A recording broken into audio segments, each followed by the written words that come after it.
Hello and welcome to my persuasive speech. There are many things to take for granted in life. It's easy to go through the motions each day with no real perspective on the turmoil that others may be going through. And this lack of empathy rings most true in the leisure of modern day Americans in disregarding those who don't possess their same privilege. The things we see in the everyday headlines, the political jabs, the conflict between billionaires, the constant division, act as deterrence from the fact that our country continues to fail those who sit at the bottom of the totem pole. One prominent yet undiscussed issue embedded into America's socio-economic framework is the growing prominence of childhood illiteracy.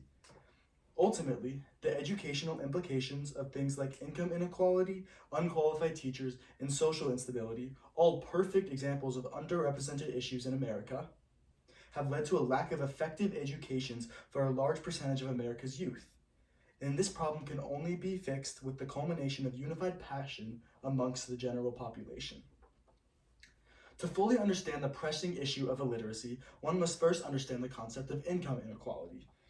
Income inequality describes the uneven distribution of economic power in America, often depicted by a concentration of wealth in the hands of a few individuals and a widespread poverty within the lower classes.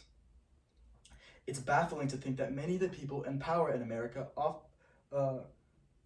prioritize their own personal issues when large proportions of the population are struggling to put food on the table.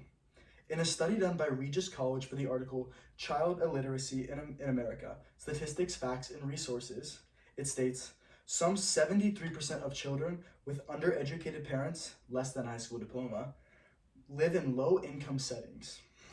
It's evident that financial instability is directly correlated to the decreasing literacy rate among America's children, as more impoverished areas lack the resources to provide kids living there with a proper education.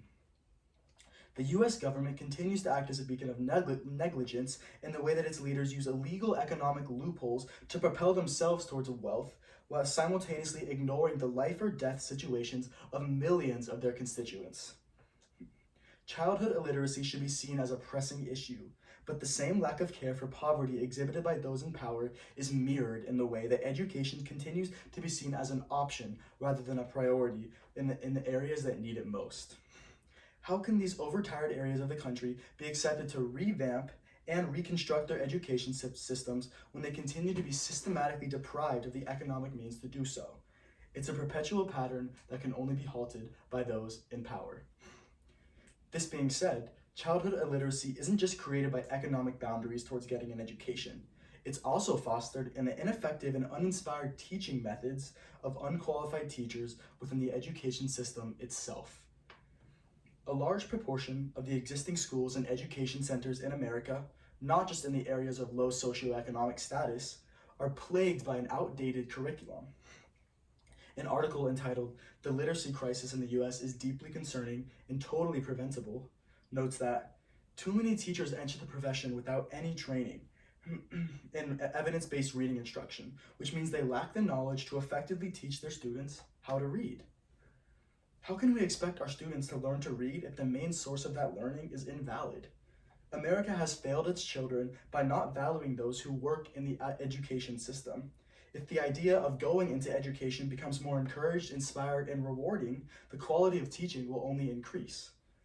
For now, the low barriers to entry for many of the careers that set an intellectual foundation for America's youth are only worsening the widespread issue of childhood illiteracy.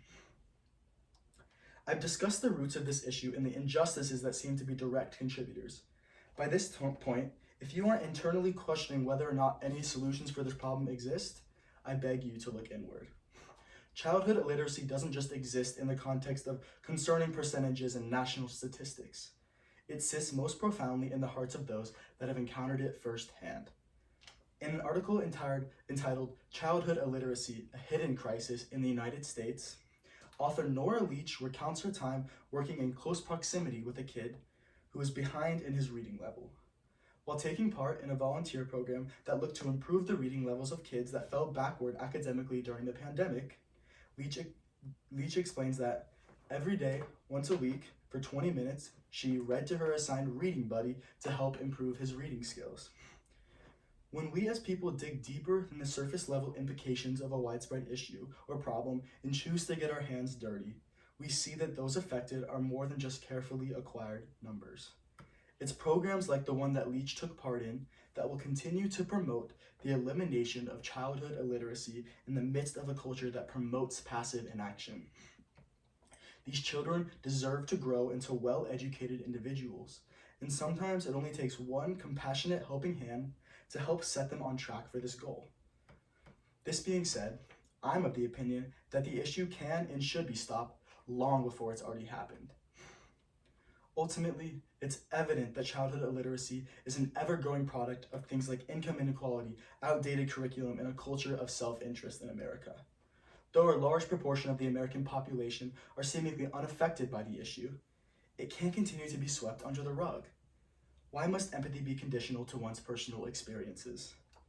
This problem is only as unsolvable as we allow it to be. Thank you.